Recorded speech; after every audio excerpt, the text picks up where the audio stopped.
All right, guys, we're going to continue talking about confidence intervals today. And let me start by giving you this formula.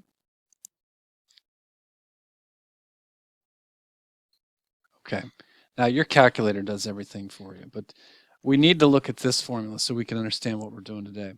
If you remember how this game went, this was a population curve where everybody's a single dot, and we are interested in finding the middle of it. And our little trick is that if we move down to this sampling curve, because they have the same middle, we could use groups of people. I should show this being tighter. Remember, the sampling curve gets tighter. So up here, a dot is an X, and down here, it's a group of people being averaged together, right? Now, we talked about this too. In a previous section, we talked about there's different kinds of sampling curves. The middle of a sampling curve is not always X. It can be, I should say this, middle of a sampling curve is not always mu. It's not always a mean. Sometimes it's a proportion. If I want to know how many people in the state of California voted for the senator, the answer to that question is like 52%. It's a percent, just a different kind of animal. That's it. Same idea, different kind of animal. So sometimes you're doing confidence intervals that are about this story, and sometimes you're doing confidence intervals that are about this story. So here's what a confidence interval looks like for this. Gotta remember the equation for a second.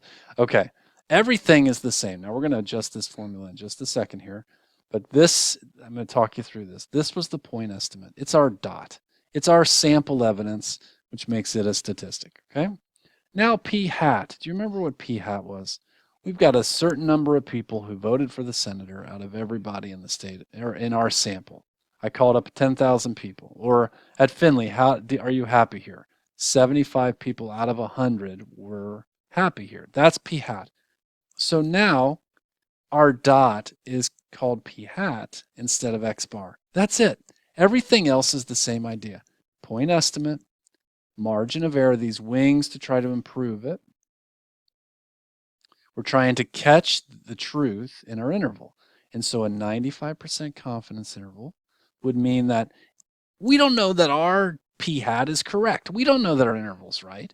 But if you did this many, many, many times, 95 of those dots, of those samples, would catch the truth about everybody at the University of Finley or about everybody who voted in the state of California, right? But there would be some that would miss. If you accidentally get a bad sample, even if you make an interval, you missed. You didn't catch it. You don't know the truth. Your interval is wrong.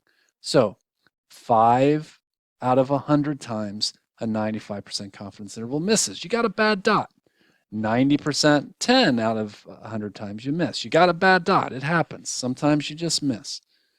So that's the story. Now, before we do this on the calculator, I want to add one thing here. So this was point estimate. This is point estimate. This is margin of error. And what I said is I called it the stick, the size of these wings that you are interested in. Well, the Z star is the same. This is the size of the stick you want on a perfect curve. And this is the standard deviation of your sampling curve. Well, so is this. Didn't remember we did this? This is the standard deviation of your sampling curve. Same idea. Everything's the same. Now, you don't have to do this by hand, but let me put one twist on here. You can't use P in a confidence interval because that's what you're looking for. So if you knew it already, why are we trying to find an interval that catches it? So this formula changes just a tiny bit. And that what we got to do is we've got to use our p hat as an estimate. That's it. Otherwise, everything's exactly the same. Now, let's go to your calculator.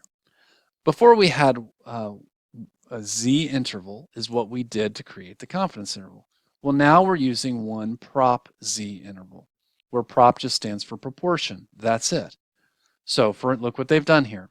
You've got X is, I asked 350 students at the University of Finley if they're happy here. 293 said, yeah, I'm happy here. You put your confidence level. It can be whatever you want. Sometimes you want 90, sometimes you want 98, 99, whatever. I'll talk more about why later. But that's all you need. You hit calculate, you got it. And you're going to do your 3 steps. My 1, 2, 3. Let me see what I got here. Yeah. Okay. So I just flashed the answer here, but let me talk you through this one.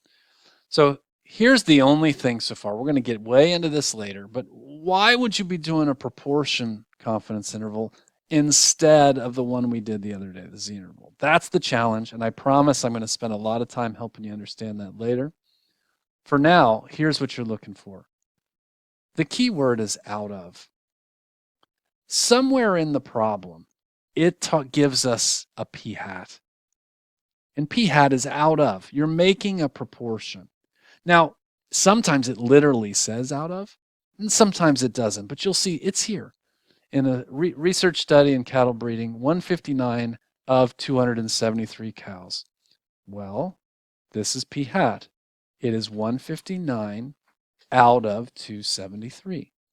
That's what p hat is. It's out of. So this is not a Z interval because I have the out of. I have this proportion, which tells me I'm doing one prop Z interval. Okay, that's how I differentiate the two. Now this question says, hey, what is the point estimate of the proportion? The story doesn't even matter. What's the point estimate? The point estimates are dot. In this story, that's p hat. So divide this and you'll get it. And then we want to run one. So try this on your calculator.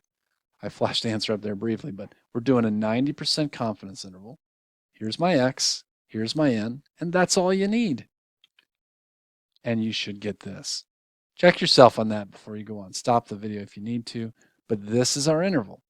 And if I said you interpret it, you'd give me three things. We are 90% confident. Number two, that the true population parameter, and then three is between here and here. And if you're getting good, what you would see is that the population parameter is not a mean this time. If you want to put it in the story, what you would see is, oh man, I don't even know what this story is about. Something about cattle breeding. So what you would say here is, I'm 90% confident that the true proportion of cattle who were in intensive once a day, 1 hour observation, I don't know. Something about, okay, so I've got a bad one here. Let me change it to a story that makes sense because I don't even know what this is about. So we are 90% confident that the true proportion of students at the University of Findlay who like it here is between here and here. So sorry, I had to change that. Oh, I guess it's got it here. Proportion of all cattle. I don't even know what that means. Who are detected by this method. That's what you would put in. Okay, if that's overwhelming, just let me sum it up with this. We are 90% confident that the true population parameter, which you could substitute with that if you're comfortable with that, is between here and here. Okay, that's the story. Same game. Everything works for the same reason. We're trying to find a parameter that would be too hard to find. But this time, what we're looking for is a proportion. It is not a mean. It's not that. It's this. That's it. The only difference. Everything else works the same. All right. Hope that helps. Let me know if you have any questions.